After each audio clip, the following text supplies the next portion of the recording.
ছুটির দিনের একটা বিকেল কিভাবে পার করলাম। তো মূলত হচ্ছে আমরা এখন চলে আসছি ফিসা সেন্টারে, যেহেতু আজকে অফ ডে, আপনাদের ভাইয়ের কাজ নাই, তো এই জন্য চলে এসেছি ফিসাতে একটু ঘোরাঘুরি করব ওই উদ্দেশ্যে। তো এসে এখান থেকে আবার কিছু বাচ্চাদের জন্য জামা কাপড় নিয়ে নিলাম। মূলত হচ্ছে আজকে কোনো মার্কেটিংয়ের প্ল্যান প্রোগ্রাম ছিল না। তো দেখা যায় যেন আপনাদের ভাইয়ের কিছু প্যান্ট চয়েস হয়, বাচ্চাদের জন্য কিছু জামা কাপড় চয়েস হয়, তো এই জন্যই নিয়ে নিলাম জান্নাত ঈশার জন্য। তো এখন এখানে লিফটের জন্য দাঁড়িয়ে আছি, ওই তো উপর থেকে নেমে এখন নিচে এসে কাউন্টারে চলে আসলাম।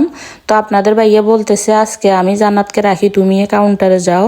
তো আমি এখানে কাউন্টারে পেমেন্ট করে এখান থেকে বের হয়ে এখন চলে যাব সুপার মার্কেটে। তো সুপার মার্কেটে মূলত হচ্ছে এখানে বাজারের উদ্দেশ্যে না, যেহেতু কালকে ঈশার স্কুল খোলা, তো তার কিছু টিফিন লাগবে, তো ওই জন্যই মূলত সুপার মার্কেটে আসা। ওর জন্য কিছু টিফিন নিয়ে নিলাম।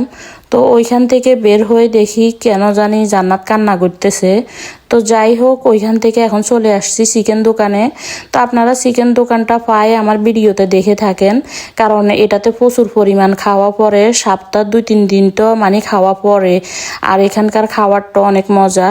তো যাই হোক, ওইখান থেকে এখন চলে আসলাম বাসায়, জামা কাপড়গুলো একটু দেখাই দিতেছি।